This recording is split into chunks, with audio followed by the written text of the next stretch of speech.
A paz do Senhor, seja bem-vindo a mais um subsídio dos 4Cs da Educação Cristã. Esse subsídio aqui que eu coloco toda semana no EBD em Foco para você que é professor da Escola Bíblica Dominical se capacitar mais aí para a aula. Nesse subsídio, é o subsídio referente ao primeiro C, que é o conhecimento bíblico. A lição está falando de Jonatas e Davi. E a história de Jonatas e Davi está aí no livro de 1 Samuel. E para que nós possamos entender de forma profunda a história de Jonatas e Davi, o contexto da história, nós precisamos entender todo o livro de Samuel. Ou seja, qual é o contexto de todo o livro de 1 Samuel. Então eu vou fazer aqui um panorama geral de 1 Samuel. Não vai ser algo muito extenso, vai ser bem resumido. Mas eu vou deixar aí depois no final, aí eu vou falar com vocês sobre o capítulo do livro que eu vou deixar disponível para você se aprofundar mais aí nesse assunto. Tem também os outros vídeos de subsídio. Você está assistindo esse, mas vai ter outros aí que complementam o que está na lição. Então vamos lá.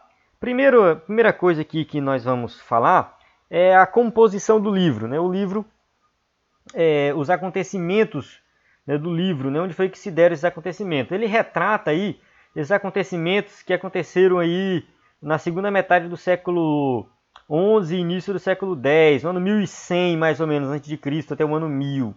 É difícil determinar exatamente, mas é por aí, por volta do ano 1000 antes de Cristo. Não há motivos convincentes para situar as fontes usadas pelo compilador muito tempo após os fatos. E há boa razão para crer que tenham sido feitos registros contemporâneos. Ou seja, alguns defendem que o livro foi escrito depois, muitos fatos aconteceram depois, e não exatamente na mesma época ali. Só que os estudiosos praticamente afirmam com toda certeza absoluta que esse livro foi escrito na mesma época em que ele aconteceu. Ou seja, todos os fatos que estão lá nesse livro são verídicos, são fatos que realmente aconteceram, são acontecimentos reais mesmo, históricos. Então não tem nada inventado aí. Então assim, é um livro histórico e ao mesmo tempo um livro teológico, que é o que a gente vai falar mais na frente. O contexto que a gente vê aí é o seguinte, que as ameaças a Israel, vindas principalmente dos filisteus, exigiam maior cooperação entre as tribos, que antes foram diretamente responsáveis pela decisão de mudar para a forma monárquica de governo. O que está querendo dizer aqui? É que as tribos de Israel, lá na época de dos juízes, que 1 Samuel já ainda está na época dos juízes. Deixa de ser juízes quando Saul se torna rei. Então começa a monarquia. Antes disso, tinha ali o período onde não tinha rei, quem governava Israel eram juízes que eram escolhidos por Deus. Então a ideia era essa, que Deus escolhesse pessoas que governaria Israel, tomaria ali algumas decisões. E Samuel foi um juiz, foi o último juiz de Israel. E nessa época aí que foi escrito o livro de Samuel, foi a época em que os israelitas estavam sendo atacados pelos filisteus de forma bem intensa. E eles chegaram a uma decisão de que tinha que mudar a forma de governo. Eles não aguentavam mais, precisavam de um líder que fosse um rei da mesma forma que as outras nações. Então, por esse motivo, eles elegeram aí Saul como rei. Então, vou mostrar aqui um esboço de 1 e 2 Samuel. Vou falar aqui só de 1 Samuel, no esboço 1 e 2, porque assim, o livro original na Bíblia hebraica ele é tratado como um livro só. Não são dois livros, é um livro só. Então a ideia é que você entenda os dois livros como um livro só. Mas aqui eu vou falar só do primeiro mesmo, encerrar na morte de Saul.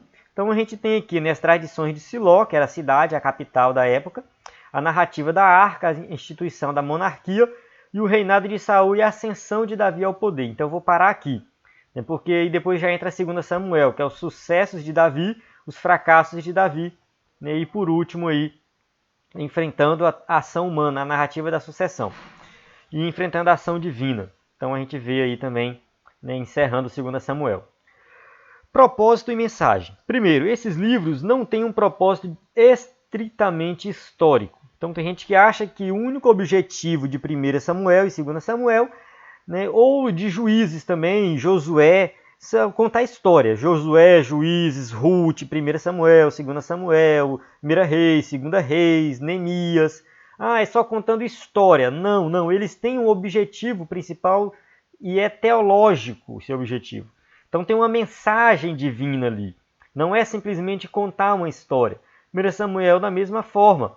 Ou seja, a gente vê que em 1 Samuel a mensagem possui vários aspectos. O ponto principal é o estabelecimento da aliança davídica por Deus. Então Deus tem uma aliança com Davi, né, que o trono de Davi, o reinado de Davi seria para sempre. Então o objetivo é mostrar, né, esse estabelecimento aí dessa aliança. E, né, certamente aí outra preocupação do narrador era demonstrar ao leitor que Davi não usurpou o trono, mas evitou a duras penas agir contra a casa de Saul. Ou seja, Davi, ele não era aquele homem ganancioso que queria o trono e queria tomar o trono. Não foi isso. E o escritor se preocupou com isso. E ele colocou aí no livro, mostrou no livro que Deus colocou Davi no trono. Então assim ele não seria considerado um traidor que teria planejado tomar o trono, assassinar o rei e seus herdeiros e depois explicar suas atrocidades alegando a aprovação e orientação divinas. Então esse não foi o objetivo. Muita gente pode dizer, porque Davi poderia falar, né? Davi foi lá e tomou o trono de Saul. Mas esse não era o objetivo principal. Ou seja, ele não fez isso e o escritor tomou todo o cuidado de provar isso. Ele provou, se você ler lá o livro, você vai ver que ele está provando o tempo todo que Davi não tinha ali o objetivo de ser rei, mas foi uma escolha divina. Estrutura e organização. Primeiro, vamos ver aqui, né, o primeiro tópico daquele panorama que eu coloquei aqui no começo, né, desse esboço. Né, eu vou seguir esse esboço aqui. Então, as tradições de Siló. Primeiro, a importância de Samuel. Samuel nasceu de um milagre. A mãe dele não podia ter filhos, orou, pediu a Deus e Deus deu Samuel para ela. E ela foi lá e entregou Samuel para ficar ali no templo, né, no tabernáculo, que ficava na cidade de Siló. E ele foi criado ali, né, no tabernáculo e se tornou sacerdote, juiz e sacerdote. Depois de relatar a circunstância de seu nascimento e a chegada ao templo, a narrativa analisa Samuel, Eli e seus filhos rebeldes. A profecia do fim da casa de Eli veio a Samuel e firmou sua reputação de homem de Deus. Então a primeira profecia ali de Samuel foi que, né, os filhos de Eli, né, ou seja, toda aquele sacerdócio rebelde ali iria cair por terra. E de fato caiu. Né? Então Deus mostrou que ele era com Samuel, que Samuel foi eleito ali por Deus profeta. Então ele era profeta ali. A narrativa da arca. Então vamos partir aqui para os capítulos 5 e 6. A arca, né, levou naturalmente à conclusão, a captura da arca. Né? Naquela época é o seguinte, eles achavam que na guerra, quando um povo vencia outro povo, era como se o Deus daquele povo que venceu era maior do que o Deus do povo que perdeu. Então a captura da arca levou naturalmente à conclusão de que o Deus filisteu Dagon era mais poderoso do que Javé, o Deus israelita. Só uma correção, esse Deus aqui é com D maiúsculo. Corrigir depois. Então Javé, Jeová, o Deus de Israel. Então, ou seja, quando eles capturaram a arca, eles ficaram com essa sensação, não, porque nós capturamos a arca. E eles levaram a arca com esse propósito. Eles levaram a arca para a guerra com o propósito de vencer a guerra. Não, vamos levar a arca e com a arca nós vamos vencer a guerra. E Deus não é assim. Deus não é um Deus de barganha. A arca estava lá, ficava lá no tabernáculo e não precisava ser levado para a guerra. Se Deus quisesse dar vitória, ele ia dar a vitória da guerra. E os acontecimentos do capítulo 5 e 6 são relatados para afastar qualquer ideia semelhante, ou seja, afastar essa ideia aqui de que o Deus Dagon é maior do que o Deus Jeová. Com a demonstração divina de poder sobre o ídolo Dagon e a praga sobre o povo filisteu, ficou claro que o Senhor não fora subjugado, mas rejeitara e logo abandonara os israelitas. Ou seja, o fato da arca ter sido levada pelos filisteus Foi Deus mostrando que ele estava se afastando do povo israelita por causa dos seus pecados. Não que o povo filisteu estava tendo uma vitória sobre Deus, que o Deus Dagon estava vencendo o Deus de Israel. Não, não era isso. Na verdade, o que ele estava fazendo aqui era se afastando do povo israelita por causa dos seus pecados. Então a gente vê aí essa narrativa da arca. E aí depois vem a instituição da monarquia. E no início, Samuel atuava não só como um profeta e sacerdote, mas também como juiz, apesar de todo o poder político conferido a Samuel, ele não era um rei. Então Samuel ele não era um rei, ou seja, ele tinha o poder político, mas ele era juiz. E o povo clamou por um rei. O povo queria um rei, mas o povo não entendia que mesmo um rei, ele tinha também aí uma natureza teocrática, ou seja, ambos os sistemas de juiz ou de reis tinham a natureza teocrática. Mesmo o rei humano deveria ser apenas o representante do rei divino. E o fato do povo não ter entendido isso é refletido na análise do Senhor de que o povo rejeitou a sua pessoa, não a Samuel. Se o Senhor não fosse rei, o rei humano não atingiria as expectativas do povo. Então, ou seja, o que nós observamos aqui é que o povo rejeitou Samuel, só que não foi Samuel, rejeitou a Deus. Samuel, com certeza, ele ficou frustrado quando o povo pediu um rei. Ele falou assim, será que eu não estou fazendo um bom trabalho? E Deus falou, não, Samuel, eles não te rejeitaram não, eles rejeitaram a mim. E escolheu ali Saul, que Saul ele tinha todos os requisitos de um rei, porém, ele não era um homem que buscava a Deus de todo o seu coração. Então Deus ele usou Saul para livrar Israel temporariamente. Ou seja, Saul ele cumpriu o seu papel ali. Saul não foi um erro divino. Deus permitiu e depois Deus se arrependeu. Não, Deus permitiu, mas Deus tinha os seus propósitos. E ele cumpriu da mesma forma que Gideão, Sansão. Ou seja, Saul ele tinha potencial para prosperar, mas não se transformou em um homem que conhecia o Senhor. Então o erro dele foi não obedecer a Deus. O reinado de Saul. Então Saul, você vai ver aí do capítulo 13 ao capítulo 15, sobre as falhas de Saul. Isso é importante, que a Bíblia lhe mostra as falhas de Saul antes do seu relacionamento com Davi.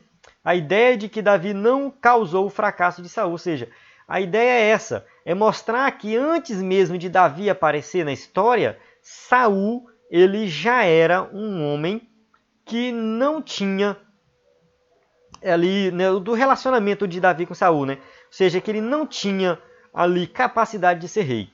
Então, antes dele se relacionar com Davi, a gente já vê que ele não tinha essa capacidade de ser rei de Israel. É difícil analisar a ofensa de Saul e oferecer o sacrifício para a consagração dos soldados antes da batalha, capítulo 13.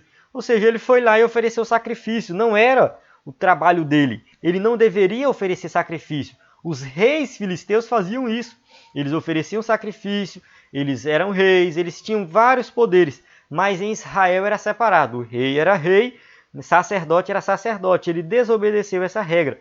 Então, foi um erro dele. Os capítulos 14 e 15 continuam a expor como a falta de sabedoria de Saul veio a tornar uma série de más decisões. Ele tomou várias decisões erradas por falta de sabedoria. A ascensão de Davi.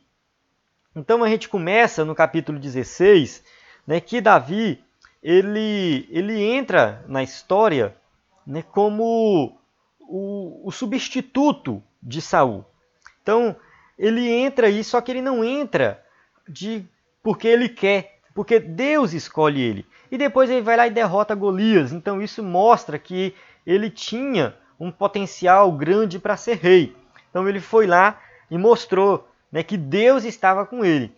Então Davi não usurpou o trono de Saul. Então como isso pode ser observado no texto? Primeiro, a hostilidade de Saul. Saul logo de cara atirou uma flecha nele, mandou homens prender à noite, perseguiu pelo deserto da Judéia. E a gente vê que Saul passou 10 anos perseguindo Davi, querendo matar Davi. E em momento algum ele revidou, ou seja, a ausência da agressão de Davi.